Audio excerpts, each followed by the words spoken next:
Good morning. It's September 15th. It's exactly 3:47 a.m. and I know exactly what is necessary right now. A demonstration that there's been some sort of transformation, a catharsis, a resurrection into a new and ascended form that is more willing, able, and ready to comply with the mandates of the situation, including one that fulfills the expectations of performance by whoever it is that's casting their gaze upon me, right?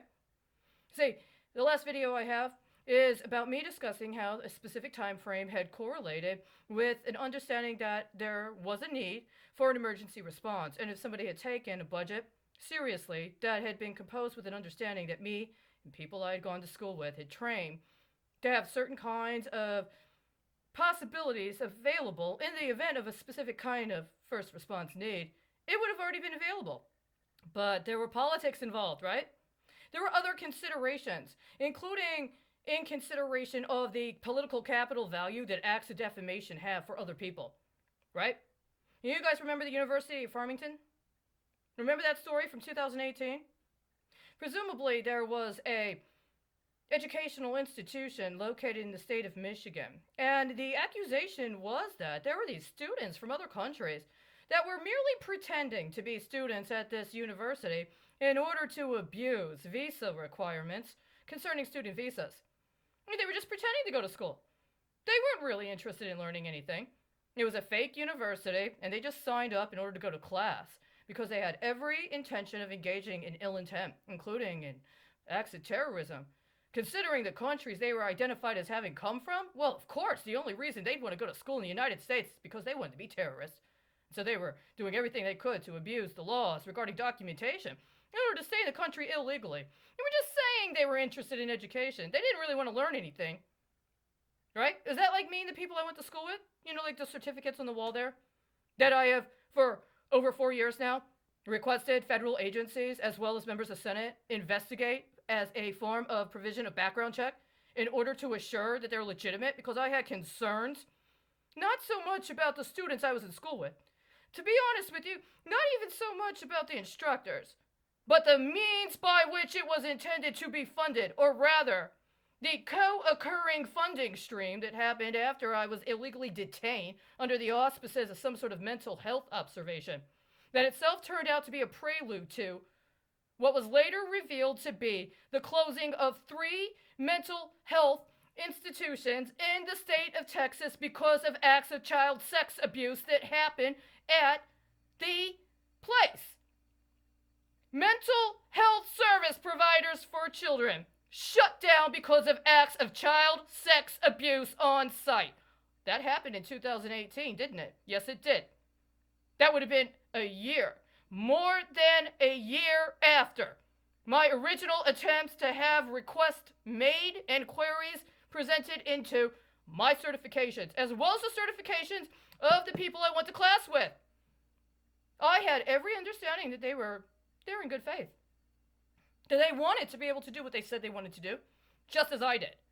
Why were we denied for years, including in a situation that saw me personally being kidnapped, other people I went to school with delayed in their schooling because they needed some sort of medical treatment that they may or may not have actually needed, and then just completely frozen out during this time frame? Why? Because of today, which is the day after what? September 14, 2021. What do I have up right here? Headlines. CACI secures $36 million contract from U.S. Transportation Command, dated September 14, 2021. Cassie International, Inc. recently secured a $36 million single award task order from the U.S. Transportation Command, U.S. Transcom.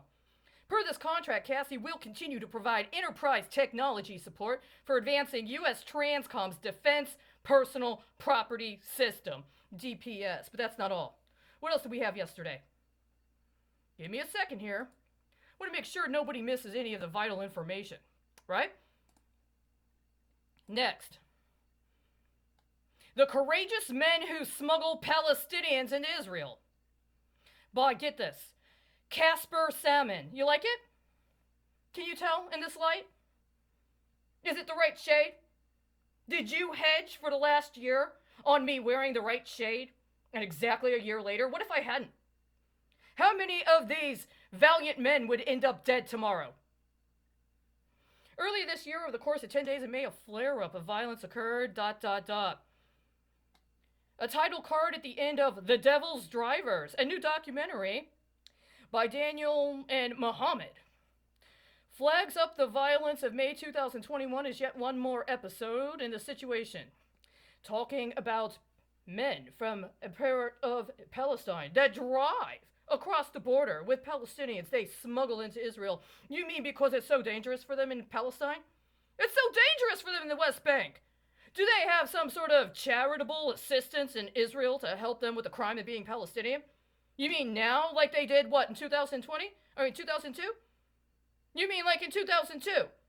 Let me ask you, what numbers are those activists in Israel hedging on now? See, I met my benchmarks today, right?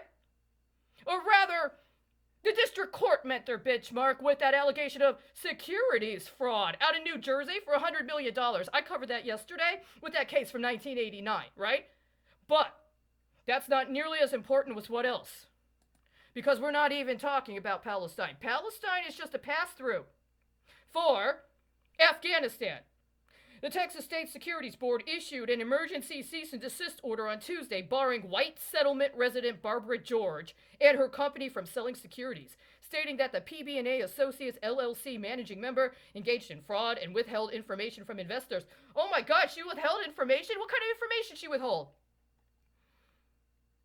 She failed to disclose to investors that in 2008, she was charged with 2 counts of a first-degree felony offense of aggravated sexual assault of a child under 14 years old. In March 2009, she pleaded guilty to 1 charge and had to register as a sex offender for life. Apparently, she has a managing partner who's a woman. You mean there are 2 women engaged in securities brokering in the state of Texas that since 2008 have had an LLC where one of the members is a registered sex offender, and you did not bust this until yesterday?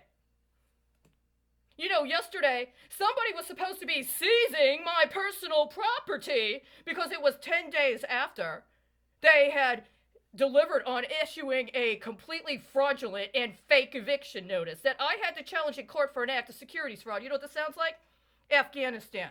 Trillions of dollars of mineral wealth brokered on a California case regarding a woman accused of sexual assault of a minor child that she murdered and ended up getting sentenced to death row. Did you guys just insist that more than 10 years later, you were going to follow me to Texas and complete your completely fake mineral lease on my minerals, you know, from the devil dogs?